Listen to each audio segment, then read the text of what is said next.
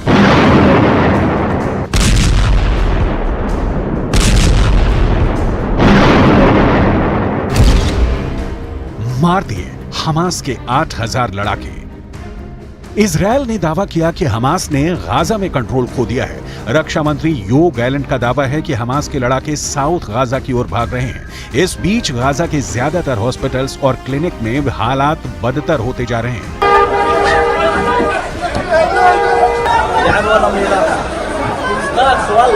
अल शिफा hospital के आसपास भीषण जंग चल रही है। कुछ हॉस्पिटल और मस्जिदों के बेसमेंट और सुरंगों में हमास के ऐसे हथियार और वॉर प्लान मिले हैं जिसे देखकर इजरायली सेना हैरान रह गई।